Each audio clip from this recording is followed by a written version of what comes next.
Goeiedag, ek is Gerard van die kerk saam met jou op reis deur die Bybel in 1 jaar. Vandag lees ons Matteus 18 vers 1 tot 14. En hier vind ons 'n deel waar Jesus sy disippels onderrig oor die koninkryk van die hemel, nederigheid en die sorg vir die verlorene. Hier is 'n oorsig wat ek graag met jou wil deel soos wat ek die sleutelpunte sien in hierdie deel.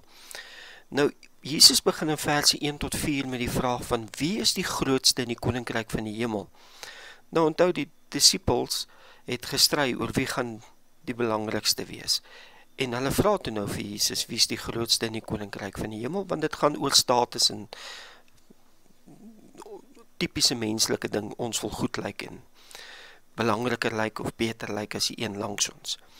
En Jesus kyk na hulle en besef hulle mis God se hart en kry 'n kind nader en sê as jy nie verander en soos 'n kind word nie, sal jy nie die koninkryk van die hemel binnegaan nie. En wat het Jesus daardeur bedoel? Moet ons kinderlik word? Nee, glad nie. Ons moet opreg wees soos 'n kind, nederig wees soos 'n kind, besef hoe afhanklik ons is van God, in plaas van om na status of mag te soek, moet ons eerder onsself in nederigheid afhanklik stel aan God. En dis wat Jesus vir ons hier wys. Dan gaan Jesus verder en in verse 5 tot 6 dui hy dan en beklemtoon hy dat wie ook al 'n kind, en dit kan 'n kind in die geloof wees, dit kan 'n fisiese kind wees, maar ook iemand wat nog jonk in die geloof is, wie ook al 'n kind in sy naam ontvang vir Jesus self, en hy waarsku weer die een wat een van hierdie kinders laat struikel, want daar gaan ernstige gevolge wees.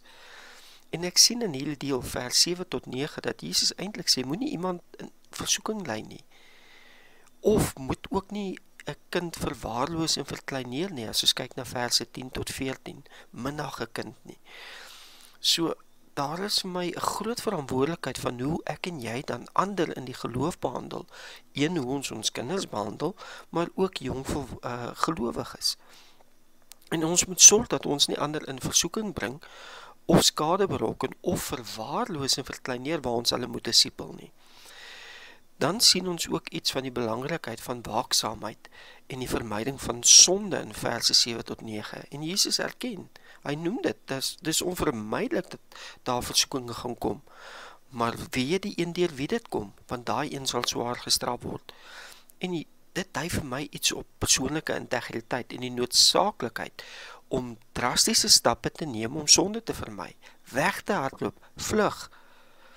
Selfs al beteken dit ek en jy moet iets so kosbaars opgee. Is dit jou foon, is dit jou rekenaar, is dit 'n rekenaarspeletjie, is dit jou kar, is dit jou status, wat ook al jou in die plek van God kom staan. So, die vermyding van sondes en die beskerming van ons integriteit vir onsself, maar ook van ander, is dis baie belangrik as ons Jesus se hart wil uitdra. En dan eindig Jesus hierdie deel met verse 10 tot 14, die gelykenis van die verlore skaap. En kortweg, Jesus sê dat 'n herder verlaat sy 100, as hy 100 skape het, een raak weg, verlaat hy sy 99 skape, en hy gaan soek na die verlore een. En hy verduidelik dat dit nie die wil van God is, dat een van hierdie kinders verlore gaan nie. En as God soveel in omgee vir elke individuele mens, elke verlore siel, en daar is soveel vreugde in die hemel wanneer een verlore siel gevind word, hoeveel te meer is dit nie krities belangrik dat ek en jy 'n hart moet hê vir 'n verlore gaande wêreld nie. Het laat my dink aan 2 Petrus 3 vers 9, gaan lees dit gerus, waar Petrus geskryf het, dat dit nie God se wil is dat enige mens verlore gaan nie. Mag die Here vir jou en vir my vandag sy hart skenk vir 'n verlore gaande wêreld. Mag ek en jy opnuut deur sy oë, gelei deur sy gees, so leef dat ons ander na Jesus toe lei. Seën en vrede vir jou.